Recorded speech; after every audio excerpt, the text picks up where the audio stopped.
After my husband's funeral, I went to my sister's son's first birthday party, and she announced, "My son, I's your husband's child. So as inheritance, I'll take half of your $800,000 house." She even showed me his will. I said, "Oh, I see," and tried to hold back my laughter. Because my husband, my name is Bridget, and at 34 years old, I never expected to be a widow. 3 months ago, I lost Adam, my husband of 11 years, to a sudden aneurysm. Just days after his funeral, I dragged myself to my nephew Lucas's first birthday party where my sister Cassandra dropped a bomb. She announced that Lucas was actually Adam's son, showing everyone a will claiming half of my $800,000 house. What she did not know was why I could barely hold back my laughter. If you are watching this from somewhere where family drama hits close to home, take a moment to like and subscribe. Trust me, you will want to hear how I handled what came next. Adam and I met 12 years ago at a charity auction benefiting children with cancer. I was volunteering helping organize the silent auction items when he outbid everyone else for a painting I had been admiring all night. It was a watercolor of the Boston skyline, at sunset, vibrant oranges and purples, bleeding into the harbor. After winning, he walked straight over to me and handed it over. "I noticed you looking at this all night," he said, with a smile that made his blue eyes crinkle at the corners. "I think it belongs with you." That was Adam, thoughtful, observant, and generous to a fault. I fell hard and fast. We went on our first date the next evening, and it felt like we had known each other our entire lives. He was a corporate attorney, brilliant but humble, the kind of man who remembered the names of waitstaff and asked genuine questions about their lives. 8 months after we met, he proposed on the harbor with the actual skyline mirroring the painting that brought us together. We bought our Victorian home in Beacon Hill shortly after our first anniversary. It was a stretch financially at $800,000, but Adam had just made partner at his firm, and I was building a solid reputation as an interior designer. The house needed work, but it had good bones, high ceilings, and a small garden out back where I envisioned future children playing. Those children never came. Not for lack of trying. For years we charted and planned and hoped. Then came the doctors, the tests, the procedures. 4 rounds of IVF that drained our savings and our spirits. I still remember the last failed attempt. The quiet drive home from the clinic. Adam reaching across the console to hold my hand, neither of us speaking because we both knew that was the end of that road. We can still have a beautiful life. Adam said that night as we sat on our porch swing. "You and me, that is enough." And he meant it. We slowly rebuilt our dreams. We traveled. We poured ourselves into our careers. We renovated the house room by room until it was the showcase home I had always imagined. Adam supported my business when I decided to launch my own interior design firm. Our life was full, if different than what we had first planned. My younger sister Cassandra was always in the periphery of our happiness. 4 years younger than me at 30, she had always been the wild child of the family. While I was studying design and building a business, she was bouncing between jobs and relationships. Our parents constantly worried about her, which translated to them making excuses for her behavior and bailing her out of financial troubles repeatedly. Cassandra and I had a complicated relationship from childhood. She was undeniably beautiful, with the kind of effortless charm that drew people to her. But there was always an undercurrent of competition from her side. If I achieved something, she needed to one-up me. When I started dating Adam, she suddenly became interested in law students. When we bought our house, she complained for months about her apartment, fishing for our parents to help her upgrade. It was exhausting, but Adam encouraged me to maintain the relationship. "She is your only sister," he would remind me. "Family is important." 2 years ago, Cassandra started dating Tyler, a bartender she met while out with friends. He was handsome in a rugged way, with tattoos covering his arms, and a motorcycle that our parents disapproved of. Their relationship seemed volatile from the outside, with dramatic breakups and passionate reconciliations. Then came the pregnancy announcement at Thanksgiving dinner the year before Adam died. It was unexpected, to say the least. I was living into societal expectations. Yet there she was, announcing her pregnancy, with theatrical tears and declarations about the miracle of life. I felt the familiar sting of jealousy. After all our struggles, all our heartbreak, Cassandra had accidentally achieved what we had desperately wanted. But I pushed those feelings down. I was genuinely happy for her, and I was determined to be the best aunt possible to her child. Lucas was born a healthy 8 pounds 4 ounces. I was at the hospital with flowers and a handmade blanket I had spent months knitting. Cassandra seemed overwhelmed by motherhood from the start, often calling me in tears about Lucas's colic or her exhaustion. I stepped in as much as I could, sometimes watching Lucas overnight so she could sleep. Adam was less involved with Lucas than I was. In retrospect, I thought it was because of our own infertility struggles that it might be painful for him to bond with a baby that was not ours. He was always kind when Cassandra brought Lucas over, but he maintained a certain distance that I never questioned at the time. Then came that terrible Tuesday morning. Adam complained of a headache before leaving for work.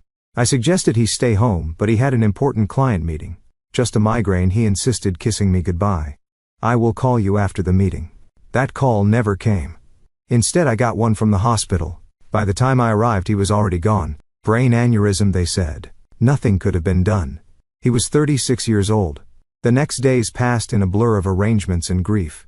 Cassandra was strangely absent during most of it, sending text messages claiming Lucas was sick or she could not find a babysitter. When she did appear at the funeral, she stayed briefly, keeping to herself and leaving before the reception. I was too numb with grief to think much of it at the time. 1 week after we laid Adam to rest, Lucas's first birthday arrived. The last thing I wanted to do was attend a children's birthday party, but family obligations pulled at me. "Adam would want you to go," my mother insisted during one of her daily check-in calls. He always said, "Family comes first." So I found myself driving to Cassandra's small rental house in a less desirable part of town. A wrapped gift on the passenger seat and dark circles under my eyes that no amount of concealer could hide. I had barely slept since Adam died, spending nights staring at his empty side of the bed, reaching for a warmth that was no longer there. I parked behind a line of cars and took several deep breaths before grabbing the gift and heading inside. No one should have to fake happiness so soon after losing their husband, I thought, but I plastered on a smile and knocked on the door. Cassandra's friend Jenna opened it, her eyes widening slightly at the sight of me. "Oh, Bridget, you made it," she said, her voice oddly strained. She glanced over her shoulder before stepping aside. "Come in. Everyone is in the backyard." The small house was decorated with blue balloons and streamers. A banner reading "Happy First Birthday, Lucas" stretched across the living room wall. I noticed a group of people I did not recognize clustered in the kitchen, whispering. They fell silent as I passed, their eyes following me. In the backyard, more guests stood in small groups, plastic cups in hand. I spotted my parents sitting awkwardly at a picnic table, looking uncomfortable. My father stood when he saw me, relief washing over his face. "Bridget," he said, embracing me. "We were not sure you would come." "Of course I came," I replied, setting the gift on the designated table. "Where is the birthday boy?" "With Cassandra," my mother said, not quite meeting my eyes. "They should be out soon for the cake." I mingled awkwardly, accepting condolences and deflecting questions about how I was holding up. Everyone seemed on edge, conversations stopping abruptly when I approached. I chalked it up to people not knowing how to act around a newly minted widow. After 30 uncomfortable minutes, Cassandra emerged from the house carrying Lucas on her hip. She was wearing a new dress I had never seen before, her hair freshly highlighted. Lucas looked adorable in a little button-up shirt and bow tie, his chubby legs kicking with excitement at all the attention. Cassandra barely acknowledged me as she placed Lucas in his high chair. She seemed energized, almost giddy, moving around the yard with an unusual confidence. The guest experienced a spoon against her cup, calling for everyone's attention. "Thank you all for coming to celebrate Lucas's special day," she began, her voice carrying across the yard. "This past year has been full of surprises and challenges, as many of you know." The guests exchanged glances. My mother suddenly became very interested in her shoes. "I have been keeping a secret," Cassandra continued, placing a hand on Lucas's head. "One that I can no longer hide, especially after recent events." A chill ran down my spine. Something was very wrong. "Lucas is not Tyler's son," she announced, her eyes finding mine across the yard. "He is Adam's." The world seemed to stop. I heard gasps around me, felt my father stiffen beside me, but it was all background noise to the rushing in my ears. "Bridget's husband and I had a brief affair 2 years ago," Cassandra continued, her voice steady and rehearsed. "It was a mistake, a moment of weakness for both of us. We never meant to hurt anyone, but these things happen." I stood frozen, unable to process what I was hearing.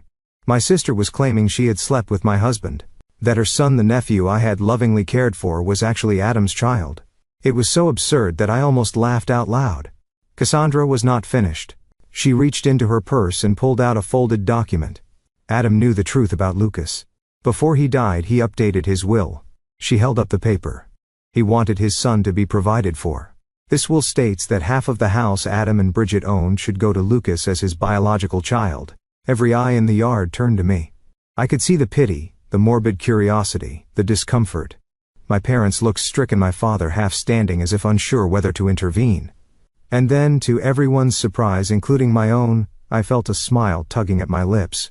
Not a happy smile, but the kind that comes when something is so outrageously false that it becomes almost comical. I pressed my lips together, trying to contain the inappropriate laughter bubbling up inside me. "Oh, I see," I said finally, my voice calm and even. I took a sip of water to buy time to push down the urge to laugh in my sister's face. "May I see this will, Cassandra?" Her confident expression faltered slightly. She clearly had not expected this reaction. Slowly she walked over and handed me the document, a typed page with what appeared to be Adam's signature at the bottom. I scanned it quickly, noting inconsistencies immediately. The formal language was all wrong, nothing like the legal documents I had seen Adam bring home. And the signature, while similar to Adam's, was clearly forged. The connecting stroke between the A and D was wrong, the final flourish too pronounced. I carefully folded the paper and handed it back to her. "Thank you for sharing this with me. I think I need to go now." "That is it?" Cassandra asked, confusion evident in her voice. "You are not going to say anything else?" "Not right now," I replied, calmly gathering my purse. "This is Lucas's day. We can discuss this privately later." I said goodbye to my shell-shocked parents, promising to call them soon. As I walked to my car, I could hear the murmurs behind me, the party atmosphere completely shattered. Once inside my car, safely out of view, I finally let out the laugh that had been threatening to escape. It started small, then grew until tears were streaming down my face. Not tears of joy, but a strange mix of grief, anger, and incredulous disbelief at my sister's audacity. Because there was something Cassandra did not know, something Adam and I had never shared with anyone. Something that made her elaborate lie not just hurtful but impossible. The truth about Adam and Cassandra began 3 years ago, long before Lucas was even conceived. We had invited my sister over for dinner to celebrate her new job at a marketing firm, her longest employment to date. Adam had prepared his famous lasagna, and we had opened a good bottle of wine. It was a pleasant evening until I excused myself to take a work call from a client having a design emergency. The call took longer than expected, nearly 20 minutes of talking a wealthy client through hanging artwork. When I returned to the dining room, the atmosphere had changed. Adam looked uncomfortable, and Cassandra was sitting much closer to him than when I had left, her hand on his arm, laughing at something I had not heard. I thought nothing of it at the time. Cassandra had always been affectionate, and the wine had been flowing freely. But later that night, as we were getting ready for bed, Adam seemed troubled. "There is something I need to tell you," he said, sitting on the edge of our bed, "and I do not want it to cause problems between you and your sister, but I also do not want to keep secrets from you." He explained that while I was on the phone, Cassandra had made a pass at him. Nothing dramatic, just inappropriate comments about how lucky I was to have him, followed by a suggestion that he deserved someone who could truly appreciate him. When he had rebuffed her, she laughed it off as a joke, saying I was too sensitive if he thought she was serious. I was hurt but not entirely surprised. Cassandra had always pushed boundaries. We decided to let it go as an isolated incident, something caused by wine and her usual competitive nature, but it was not isolated. Over the next few months, Cassandra found ways to touch Adam whenever I was not looking, sent text messages that walked the line between friendly and flirtatious, and once showed up at his office, uninvited, asking him to lunch. Each time Adam gently but firmly maintained boundaries, and told me immediately afterwards, after the office incident, we confronted my parents about Cassandra's behavior. It did not go well. They suggested Adam was misinterpreting friendly gestures and that Cassandra just looked up to him as a brother. My mother even suggested, with good intentions but terrible judgment, that perhaps Adam was feeling flattered by the attention and exaggerating the situation. That night Adam and I made a decision. We would create distance from Cassandra without causing a family rift. We declined invitations that included her, made sure we were never alone with her, and Adam blocked her number on his phone after she sent a particularly suggestive late-night message. Then came the medical issue that changed everything. Adam had been experiencing pain for weeks before finally seeing a urologist. The diagnosis was a varicocele, an enlargement of veins within the scrotum requiring surgery. The procedure went well, but there was a complication. The doctor recommended a vasectomy during the same surgery due to the extensive nature of the varicocele and potential for recurrence. It was a difficult decision, especially given our past fertility struggles, but we agreed it was the right choice for Adam's health. The vasectomy was performed 2 years before Lucas was conceived. We kept this medical information private. Even our parents did not know. After years of invasive questions about our childless status, we had learned to protect our privacy around reproductive issues. The only people who knew were Adam, myself, and Adam's doctors. After the surgery, as Adam was recovering, he made a prediction that seemed paranoid at the time. "Cassandra is not done," he said, sitting in our garden with an ice pack discreetly positioned. "I have a feeling she might try something more drastic one day." I laughed it off, but Adam was serious. The next week he scheduled an appointment with our family attorney James Wilson. I went with him, listening as Adam detailed Cassandra's behavior and his recent medical procedure. James recommended documenting everything: the unwanted advances, the medical records confirming the vasectomy, even text messages and emails from Cassandra. "You never know what might become relevant," James advised. "Better to have documentation and never need it than wish you had it later." We followed his advice, creating a file of everything related to the situation. Adam also updated his will properly, through official channels, making sure everything would come to me in the event of his death. James kept copies of all documents, and we placed the originals in a safety deposit box at our bank. Just in case, Adam had said when we locked the box, though I plan to be around to deal with any of Cassandra's drama for at least another 50 years. The morning after Lucas's birthday party, I drove straight to the bank. The manager, who had known Adam and me for years, expressed condolences as he led me to the vault. I sat alone in the small viewing room and opened the box Adam and I had filled with what he jokingly called our disaster preparation kit. Inside was exactly what I needed: Adam's legitimate will, notarized and properly executed, leaving everything to me. Medical records detailing his vasectomy 2 years before Lucas's conception, making it biologically impossible for him to be the father. A journal Adam had kept documenting every inappropriate interaction with Cassandra, including dates, times, and exact quotes, printed copies of text messages she had sent him.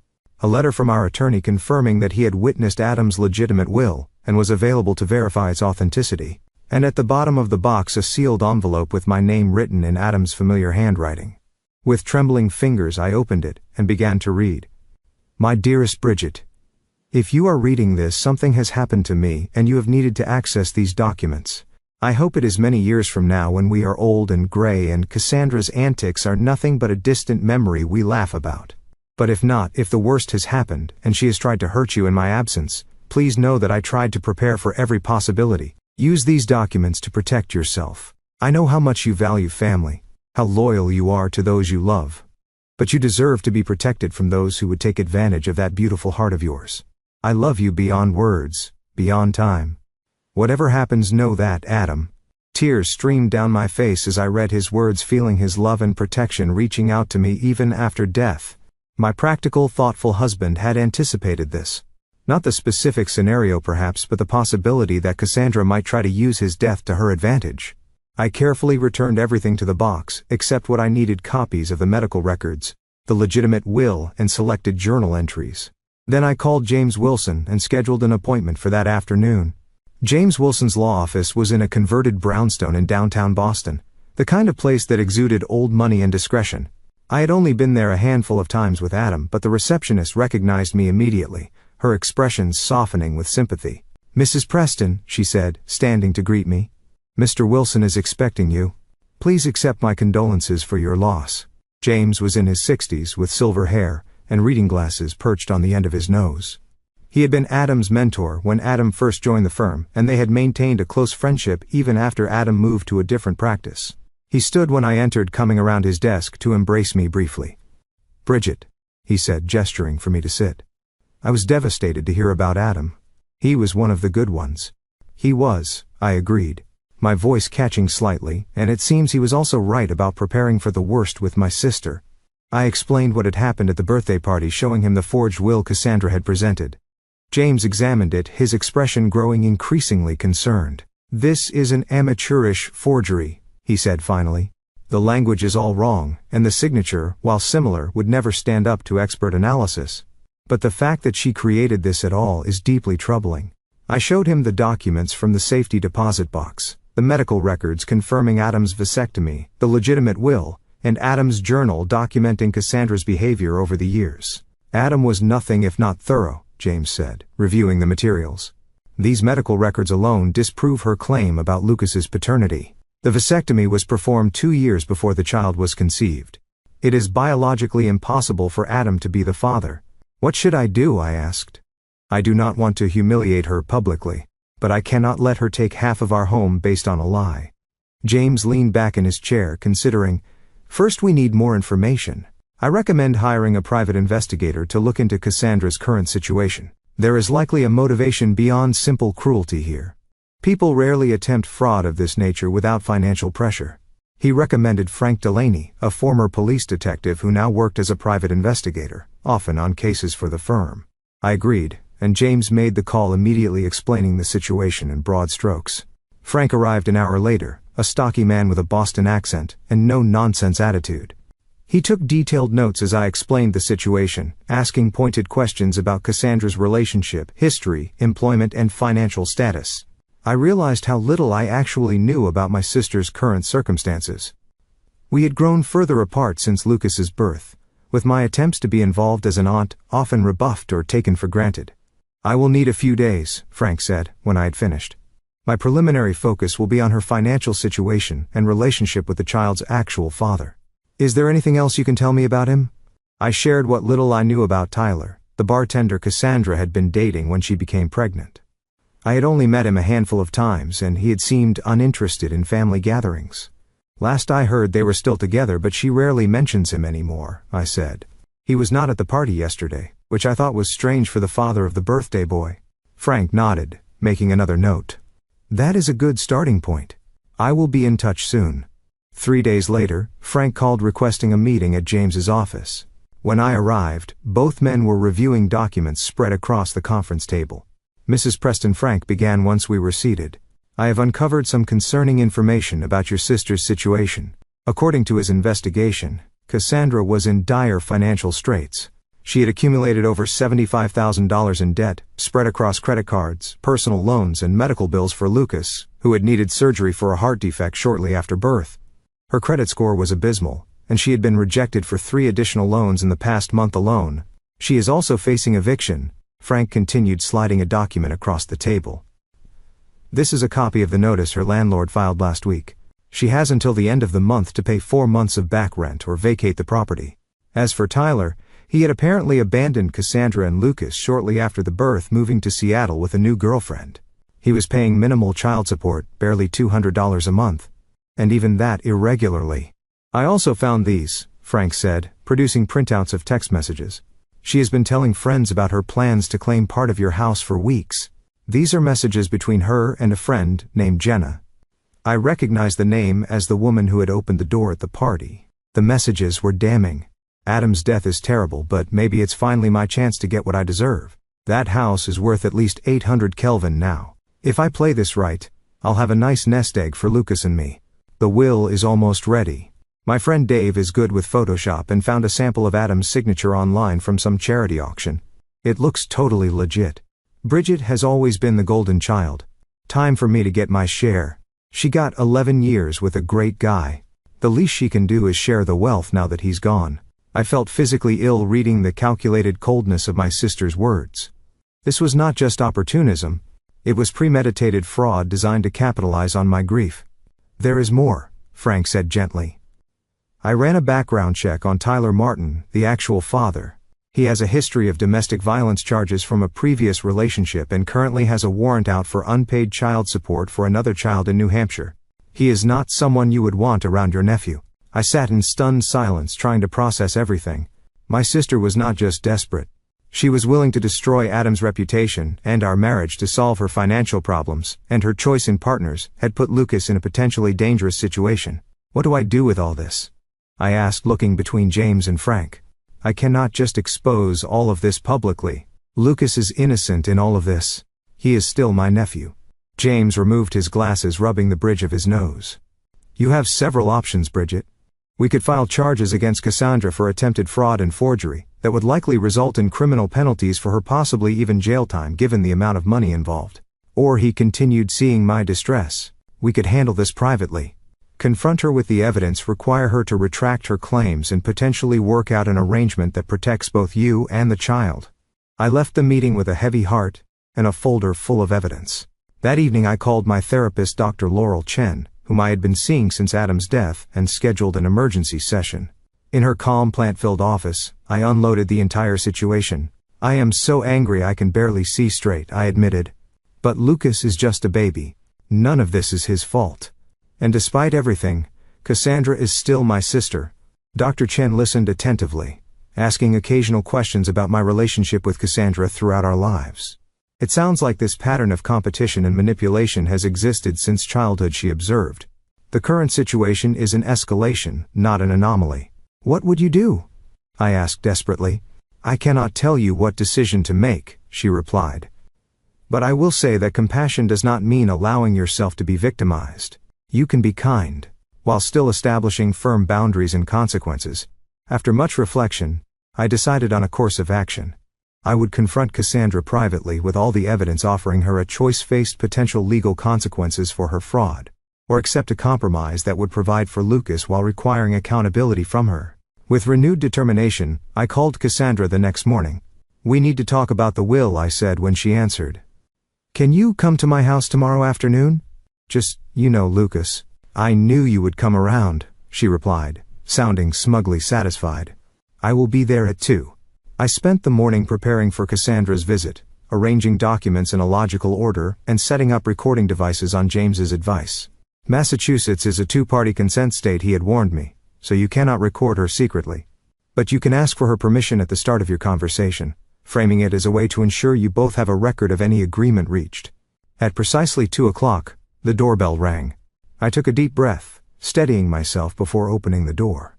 Cassandra stood on the porch looking polished in a new outfit, her confidence evident in her posture. Come in, I said, leading her to the living room where I had set up 2 chairs facing each other, a coffee table between them with a recorder, water glasses and a folder of documents. I hope you do not mind if we record our conversation. It seems prudent given the legal nature of what we are discussing. Cassandra hesitated only briefly before nodding. Sure, whatever makes you comfortable. Though I think this can be pretty straightforward, the will is clear. I turned on the recorder, stating the date and time, and confirming Cassandra's consent to be recorded. Then I sat back, studying my sister's face. Before we discuss the will, I would like to understand exactly what you are claiming happened between you and Adam. Cassandra launched into a well-rehearsed story about a supposed affair 2 years ago. According to her version, she and Adam had connected during a period when he and I were having problems. She claimed they met several times at a hotel downtown, that Adam had confessed his unhappiness in our marriage, and that Lucas was conceived during these encounters. He always meant to tell you, she said, her eyes wide with practiced sincerity. But then, Lucas was born with the heart condition, and he did not want to add stress to the situation. He promised he would provide for his son, though. I listened without interrupting, noting the inconsistencies in her timeline and the details that contradicted what I knew about Adam's schedule during that period. When she finished, I began asking questions. Which hotel did you meet at? I asked. The Mandarin Oriental, she replied quickly. And what room do you remember? She faltered slightly. It was on a high floor. I do not recall the exact number. What days of the week did you usually meet? Tuesdays? Sometimes Thursdays? When he told you he was working late? I continued with increasingly specific questions. What did Adam typically order from room service? What side of the bed did he prefer? Did he shower before or after? Details that only someone who had actually been intimate with Adam would know. Cassandra grew increasingly flustered, her answers becoming vague or contradictory. Why does any of this matter? She finally snapped. The point is that Lucas is Adam's son, and the will proves Adam wanted to provide for him.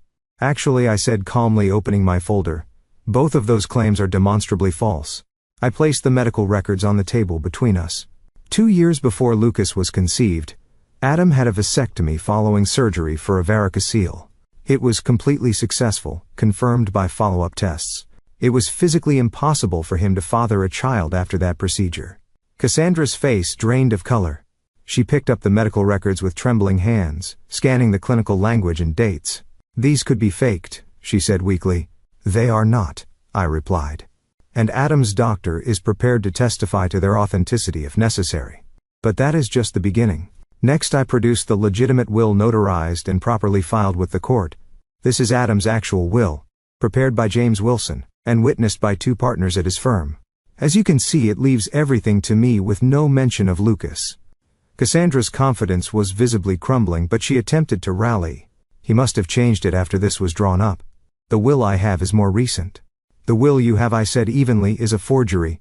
A poor one, I might add. James has already identified multiple legal inconsistencies in the language, and the signature is clearly fake. Creating a fraudulent will is a felony in Massachusetts punishable by up to 5 years in prison. I continued methodically presenting evidence. Adam's journal documenting her inappropriate advances, the text messages between her and Jenna discussing the plan. And finally the report from Frank's investigation detailing her financial troubles, eviction notice and Tyler's abandonment. "We know everything, Cassandra," I said as she sat in stunned silence. "The question now is what happens next."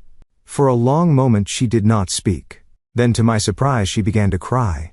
Not the theatrical tears I had seen her use to manipulate our parents, but deep body-racking sobs. "I did not know what else to do," she finally said between gasps. "I am going to be homeless. Lucas and I will be out on the street in 2 weeks. Tyler left us with nothing. The medical bills just keep coming. I thought if I could just get some money from the house." "So, you decided to destroy Adam's reputation?" I asked, my voice hardening. "To tell everyone he cheated on me. To forge legal documents. I was desperate."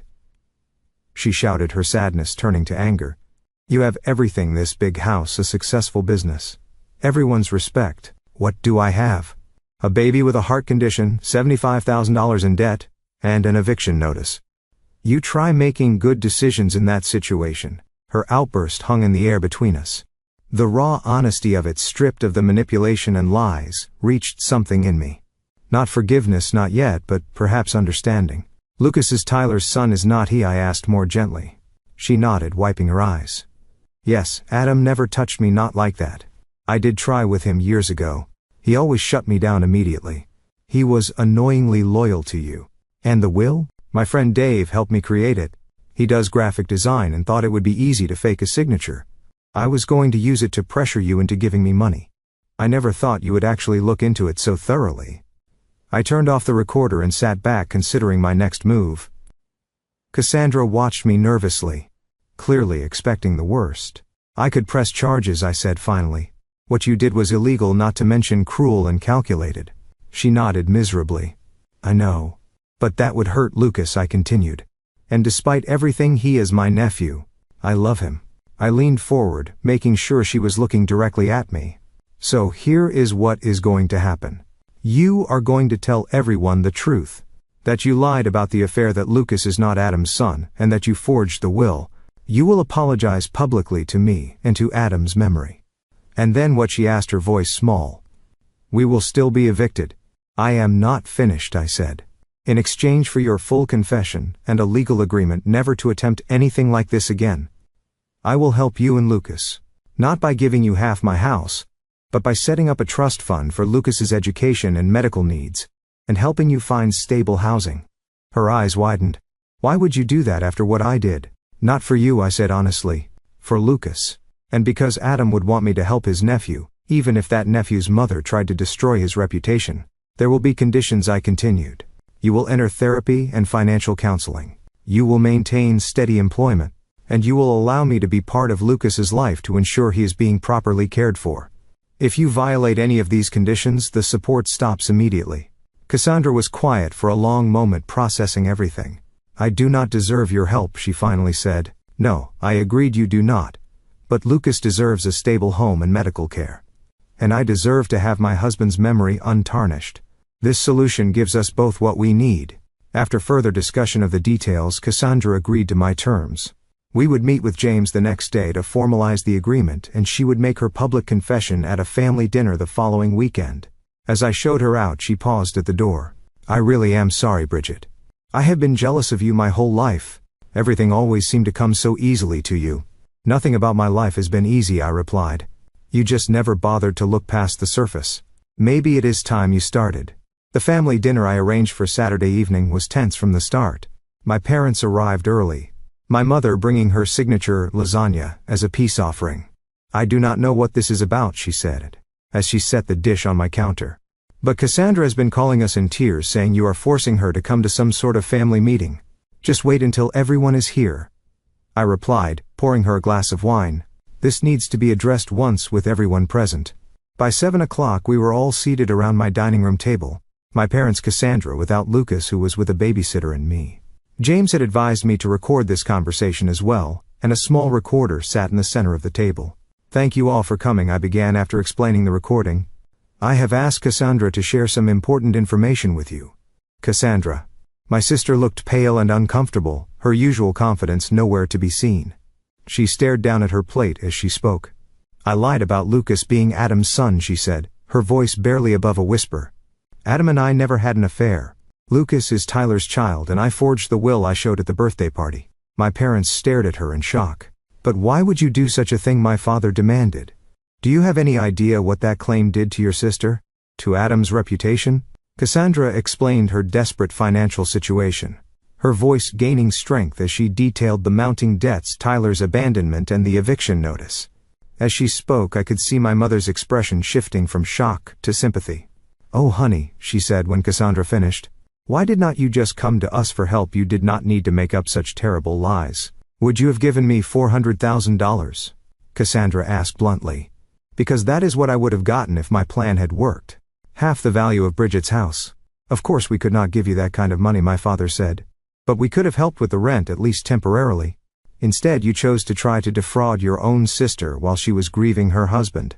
I know it was wrong, Cassandra admitted. Bridget has already made that abundantly clear. She has the evidence to press charges against me, if she wanted to. My mother turned to me in alarm. You would not do that to your own sister, would you, Bridget? I felt a flash of frustration at her immediate defense of Cassandra even now. I said firmly. What she did was not just immoral but illegal. Forgery and fraud are felonies. But she is family, my mother insisted. And she has Lucas to think about. I am family too, I replied, my voice rising slightly. Your daughter too? The one who just lost her husband and then had to defend his memory against false accusations of infidelity. Where was your concern for me in all this? My father looked uncomfortable, shifting in his seat. Of course, we care about you, Bridget. But Cassandra has always needed more help, more guidance. And whose fault is that? I asked. You have been bailing her out of her poor decisions her entire life. Maybe if you had let her face consequences occasionally, she would not have escalated to criminal behavior. My mother gasped. That is hardly fair, Bridget. We have always treated you girls equally. Cassandra surprisingly shook her head. No, Mom, you have not.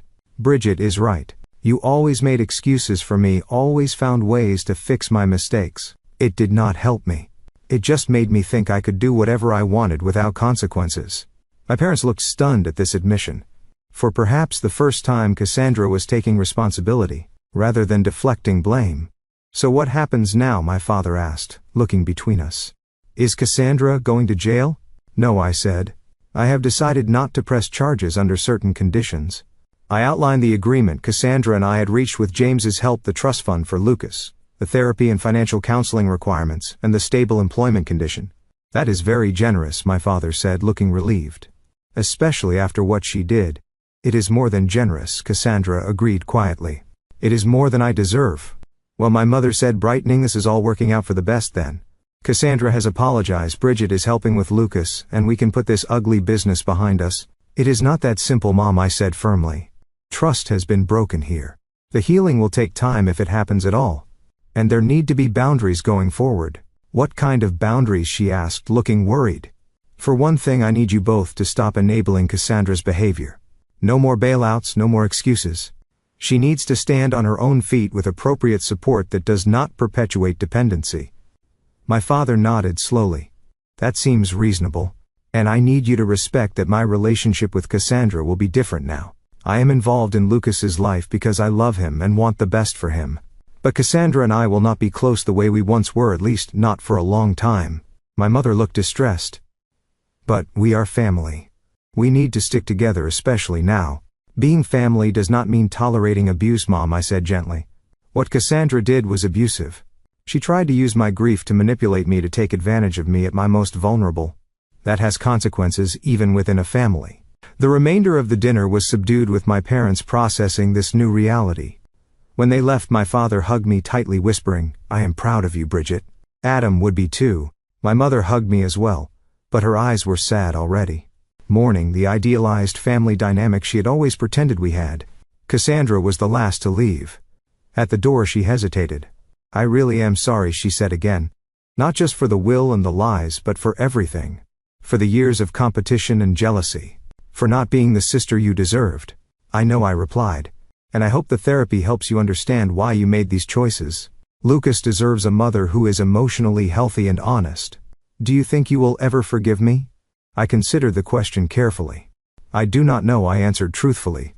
But I am willing to see where this new path takes us. For Lucas's sake. And maybe someday for ours too. The drive home with my parents was silent, each of us lost in our own thoughts. I knew one thing for certain, our family would never be the same. But perhaps in time it could be something healthier, built on honesty rather than illusion. 1 year after Adam's death, I stood in our garden watching the spring bulbs push through the soil.